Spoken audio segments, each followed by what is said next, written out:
Estimados estudiantes, vamos a revisar la interacción de nuestro módulo 4 correspondiente al factor de riesgo químico y biológico, específicamente haciendo énfasis en el factor de riesgo biológico, ¿sí? Entonces vamos a ver la interacción de este factor de riesgo biológico, ya que hemos revisado todo nuestro factor de riesgo químico. Recordemos siempre los pilares de la prevención, es identificar adecuadamente el riesgo, evaluar adecuadamente el riesgo, en donde tenemos los dos pasos, medir y comparar con límites permisibles y finalmente generar controles, tanto en las subjerarquías, eliminación, sustitución, controles de ingeniería, controles administrativos y controles en el individuo. En ese contexto, nosotros vamos a poder generar el control adecuado bajo los pilares de la prevención, ¿sí? Entonces, entendemos por un contaminante biológico al organismo con un determinado ciclo de vida que al penetrar en el hombre puede generar un efecto adverso a la salud distinto en cada caso según su agente causal. También se consideran contaminantes biológicos a las sustancias y secreciones provenientes de los seres vivos como tal. Los contaminantes biológicos en contraposición con los contaminantes químicos y físicos son seres vivos capaces de reproducirse, que al penetrar en el hombre causan enfermedades de tipo infeccioso y parasitario. El hecho de que los contaminantes sean vivos y que en una misma especie bacteriana haya varias cepas con diferente patogenicidad y varios factores como la temperatura y la humedad ambiental pueden condicionar su presencia. Esto no nos va a permitir establecer valores máximos permitidos generalizados y válidos para cualquiera que sea la circunstancia planteada. Sí, es muy importante esto, ¿no? Es decir, aquí nuestra normativa técnica legal es muy limitada correspondiente a lo que nos decía en los TLBs con respecto a los factores de riesgo químico como tal, ¿no? En los límites umbrales. Aquí va a depender de muchos factores, ¿sí? Y básicamente el perfil epidemiológico que pueda tener con respecto a cualquier agente patógeno que pueda encontrarse en la situación de riesgo laboral como tal.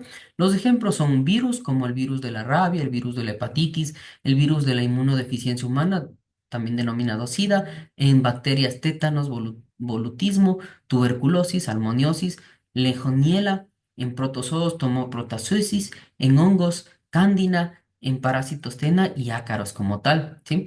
Entonces, muy importante, ¿no? La vía de entrada de este factor de riesgo biológico, vía dérmica por la piel a través de lesiones y roturas de la piel, vía ocular a través de las mucosas, a través de la conjuntiva como tal, vía parental en sangre y mucosas como consecuencia de pinchazos, mordeduras, cortes, erosiones, salpicaduras, ¿no?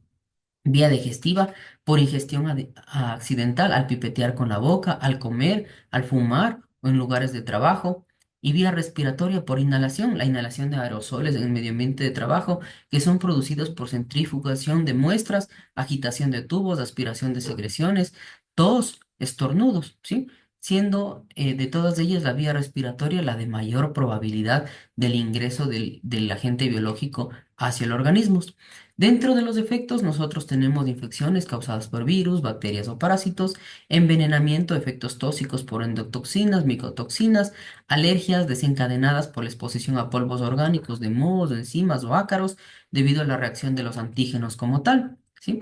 En cuanto a los controles, se recomienda establecer las fichas de seguridad propuestas que eh, nos ayudan a establecer los efectos a la salud, la propagación, la viabilidad, el tema de primeros auxilios, las medidas profilácticas, los peligros para el personal de laboratorio, el control de la exposición o la protección individual, los vertidos accidentales, la eliminación, el almacenamiento y transporte y otras informaciones como tal. Acordémonos que básicamente esto es como una hoja de seguridad, solo que se le denomina la ficha de seguridad como tal, ¿sí? Entonces, muy importante esto, ¿no? En cuanto a la ficha de seguridad, cada una de estas interacciones nos va a ir diciendo qué es lo que se debe realizar con respecto a cada una de las interacciones que acabamos de comentar, ¿no?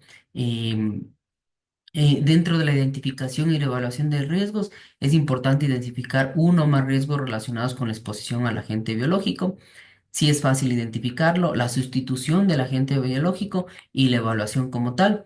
Las medidas de reducción de los riesgos. Cuando hay un riesgo para la salud de los trabajadores por exposición a agente biológico, debe evitarse dicha exposición Cuando no resulte factible por motivos técnicos o por la actividad que se desarrolla, se reduce el riesgo al nivel más bajo posible, aplicando siempre las medidas establecidas, como establecer procedimientos de trabajo, medidas técnicas para evitar o minimizar la liberación de agentes biológicos, es decir, reducir la formación de los bioaerosoles, cabinas de seguridad biológica, extracción localizada de biosolares y peligrosos, ¿sí?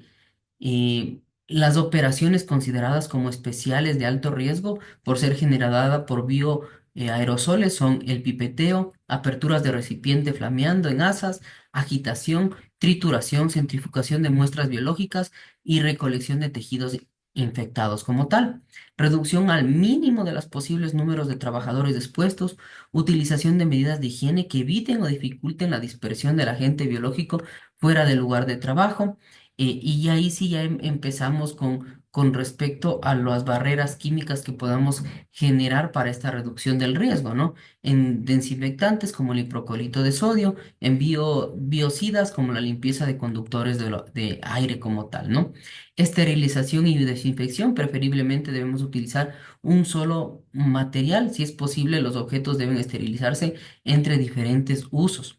Establecer los planes de emergencia para hacer frente a un accidente que puedan derivarse a la exposición del agente biológico específico que podamos tener, ¿no? Adopción de medidas de protección colectiva e individual cuando la exposición no puede evitarse por otros medios. Por ejemplo, los equipos de protección individual, guantes, ropa de trabajo, gafas adaptables al rostro y mascarillas.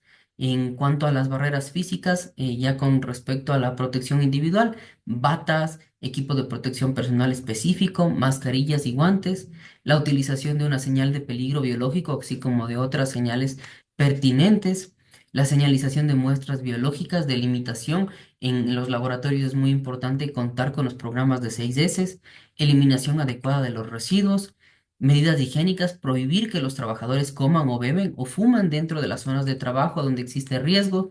eh, ya en temas de prevención para la parte de trabajadores vulnerables, en riesgo de embarazadas o periodo de lactancia.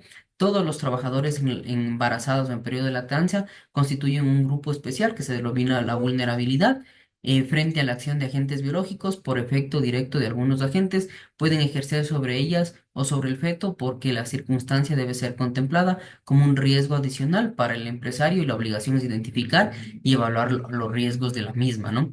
La trabajadora embarazada no podrá verse obligada en ningún caso a realizar actividades que supongan un riesgo, salvo que existan pruebas que dicha trabajadora está suficientemente protegida contra los agentes que se encuentran por su estado de inmunización. Sí, y así vamos a ir revisando los instructivos de actuación o los protocolos biosanitarios con respecto a las medidas preventivas que puede tener el personal. Por ejemplo, vamos a hacer énfasis en lo que acabamos de ver, el COPSAR-2, que es el que produce el COVID-19 específicamente, ¿sí?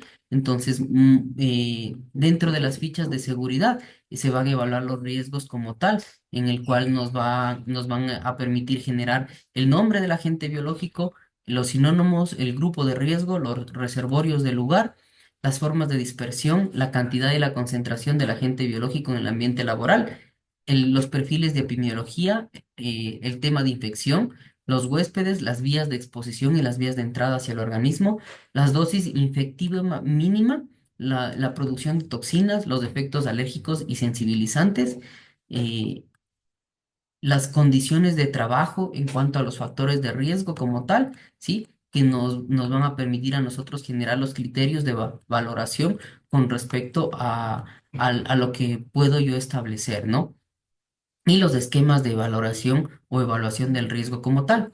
Muy importante, como les digo, una vez que nosotros podamos identificar, evaluar y empezar a generar los controles adecuados, en los cuales puede hacer mucho énfasis el factor de riesgo biológico con respecto a las interacciones que nosotros podamos tener. Es decir, es posible eliminar adecuadamente el riesgo, se lo puede sustituir al factor de riesgo biológico, se lo puede generar un control de ingeniería adecuado, se lo puede generar un control administrativo y finalmente el control en el individuo, que hacemos énfasis en los equipos de protección personal como tal, ¿no?